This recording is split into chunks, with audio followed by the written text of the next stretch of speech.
नमस्कार। आज के इस वीडियो में दैनिक जागरण के संपादकीय से 465 शब्दों के डिक्टेशन को हम लोग आउटलाइंस के साथ लेने वाले हैं। अगर आपको इस डिक्टेशन के आउटलाइंस की ज़रूरत है तो आप हमारे शॉर्ट हैंड टीम ऐप को प्ले स्टोर से डाउनलोड कर सकते हैं, और अगर आपको इस डिक्टेशन के PDF की ज़रूरत है तो आप हमारे टेलीग्राम ग्रुप को ज्वाइन कर लें। लिंक इसी वीडियो के ठीक नीचे डिस्क्रिप्शन बॉक्स में आपको मिल जाएगा। इस डिक्टेशन को हम 3 अलग अलग स्पीड में लेंगे। पहली बार में 70 की स्पीड में, दूसरी बार में 80 की स्पीड में, तो तीसरी और आखिरी बार में इसी डिक्टेशन को हम लोग 90 की स्पीड में लेने वाले हैं। तो 70 की स्पीड में आपका डिक्टेशन स्टार्ट होगा 5 सेकंड के बाद। तब तक के लिए आप रेडी रहें।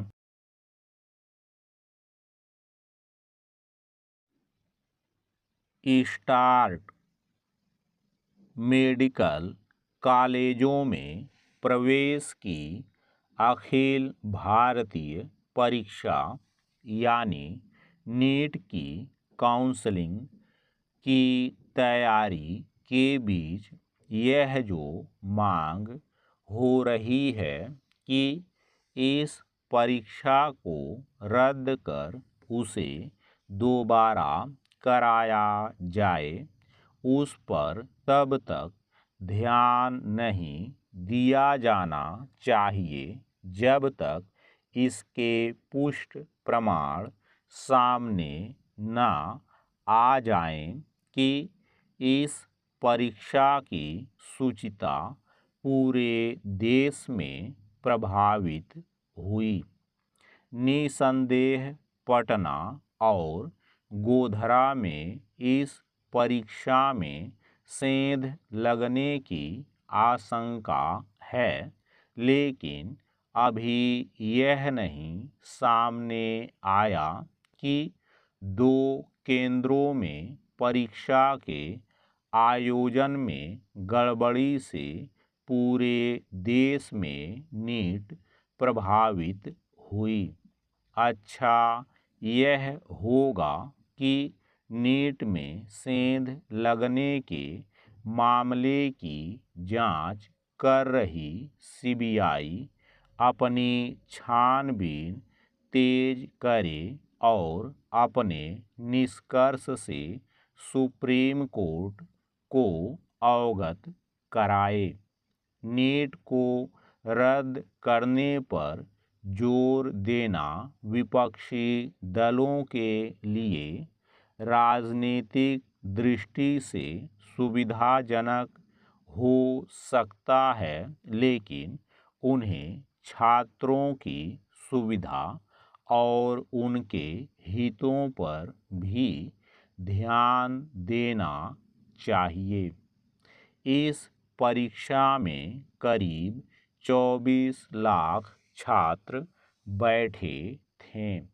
यदि यह परीक्षा रद्द होती है तो इन छात्रों को नए सिरे से परीक्षा देने के लिए विवश होना पड़ेगा।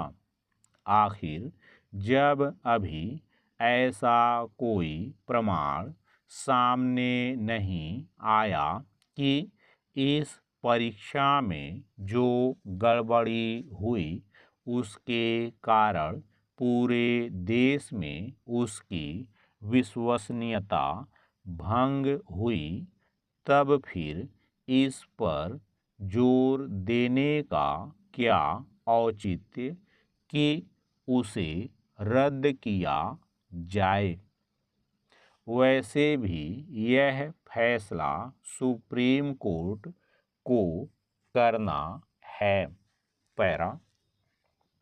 आखिर नीट के मामले में विपक्षी दल सुप्रीम कोर्ट के हिस्से का काम खुद क्यों करना चाहते हैं? यह ध्यान रहे कि अभी सुप्रीम कोर्ट ऐसे किसी नतीजे पर नहीं पहुंचा है कि नीट को रद्द कर उसे फिर से कराने की आवश्यकता है और इसी कारण उसने काउंसलिंग रद्द करने की मांग ठुकरा दी है। नीट के राष्ट्रीय स्तर पर प्रभावित होने के प्रमाण मिले बिना उसे रद्द करना लाखों छात्रों के समय और संसाधन की बर्बादी करना है। यह चिंताजनक है कि नीट को लेकर कुछ राजनीतिक दल यह मांग लेकर भी सामने आ गए हैं कि मेडिकल कॉलेजों में प्रवेश के लिए राष्ट्रीय स्तर पर होने वाली इस परीक्षा की पूरी प्रक्रिया को ही समाप्त कर दिया जाए। इस तरह की मांग तमिलनाडु सरकार की ओर से लंबे समय से की जाती रही है। अब यह मांग बंगाल की मुख्यमंत्री ममता बनर्जी ने भी कर दी है। यह समस्या को बढ़ाने और मेडिकल की पढ़ाई के आकांक्षी छात्रों की परेशानी बढ़ाने वाली अनुचित मांग है।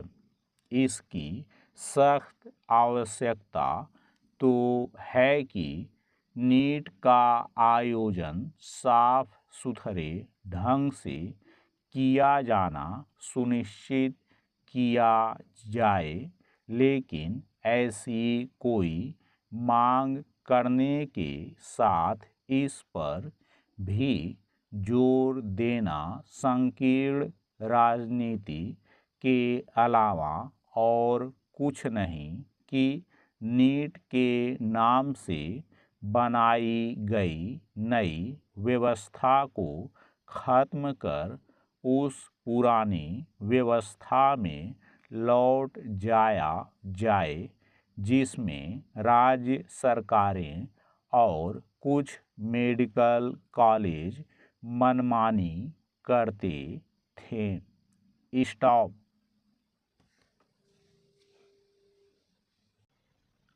दोस्तों, इसी डिक्टेशन को दूसरी बार में हम लोग 80 की स्पीड में लेंगे और आपका समय स्टार्ट होगा 5 सेकंड के बाद। तब तक के लिए आप रेडी रहें।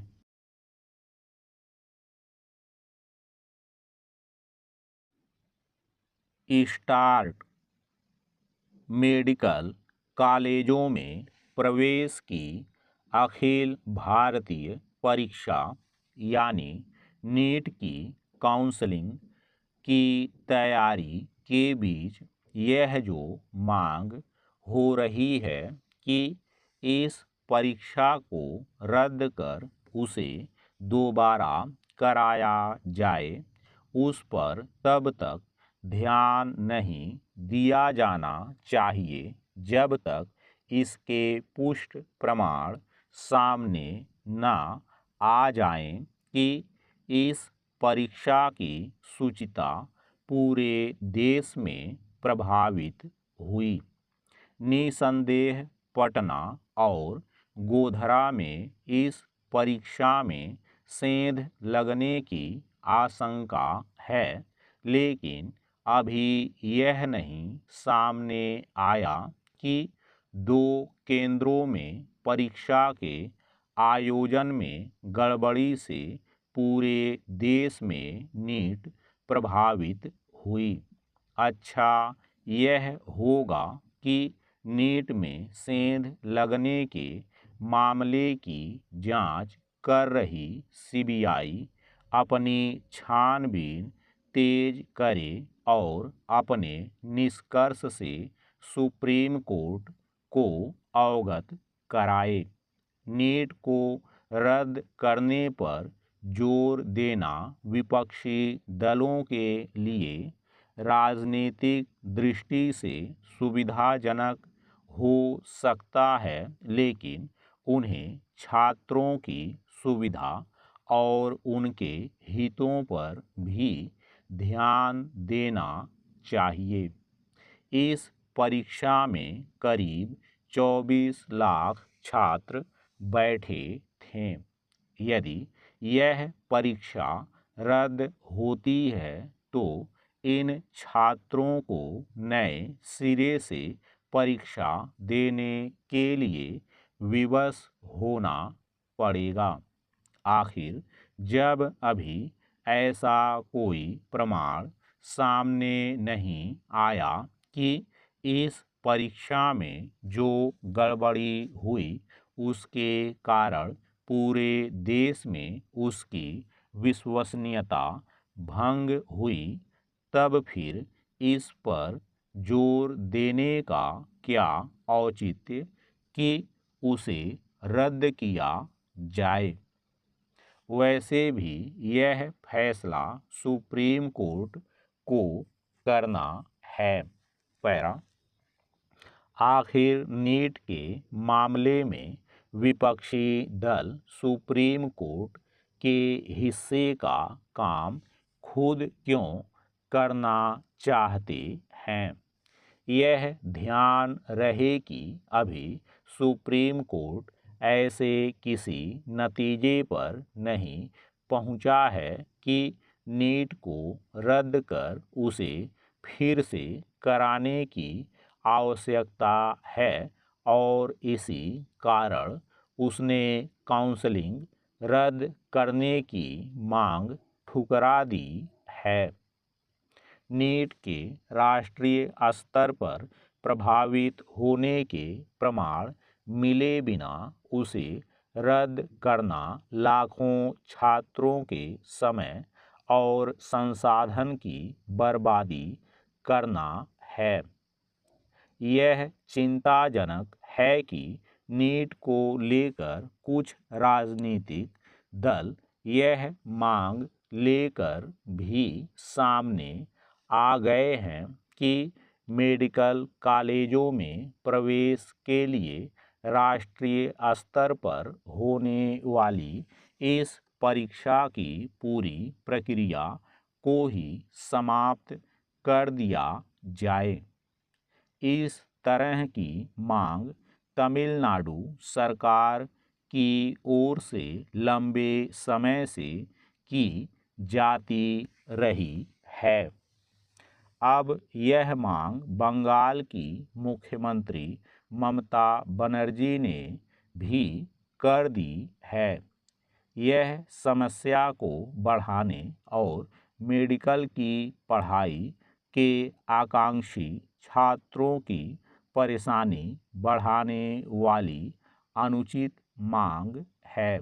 इसकी सख्त आवश्यकता तो है कि नीट का आयोजन साफ सुथरे ढंग से किया जाना सुनिश्चित किया जाए, लेकिन ऐसी कोई मांग करने के साथ इस पर भी जोर देना संकीर्ण राजनीति के अलावा और कुछ नहीं कि नीट के नाम से बनाई गई नई व्यवस्था को खत्म कर उस पुरानी व्यवस्था में लौट जाया जाए जिसमें राज्य सरकारें और कुछ मेडिकल कॉलेज मनमानी करते थे। स्टॉप। दोस्तों, इसी डिक्टेशन को तीसरी और आखिरी बार में हम लोग 90 की स्पीड में लेंगे और आपका समय स्टार्ट होगा 5 सेकंड के बाद। तब तक के लिए आप रेडी रहें।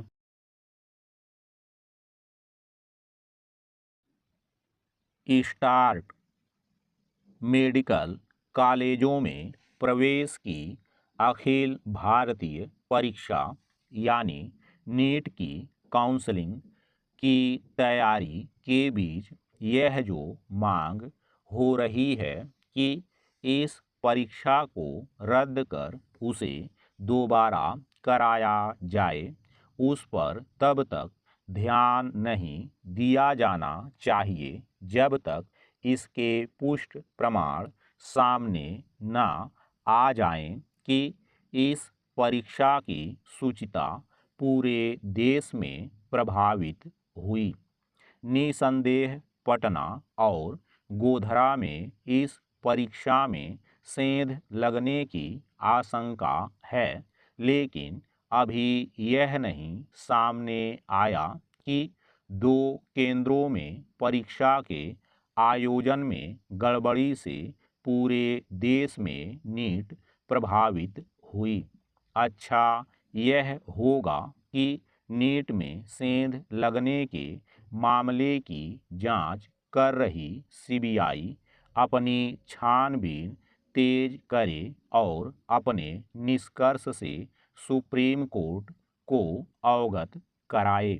नीट को रद्द करने पर जोर देना विपक्षी दलों के लिए राजनीतिक दृष्टि से सुविधाजनक हो सकता है, लेकिन उन्हें छात्रों की सुविधा और उनके हितों पर भी ध्यान देना चाहिए। इस परीक्षा में करीब 24 लाख छात्र बैठे थे।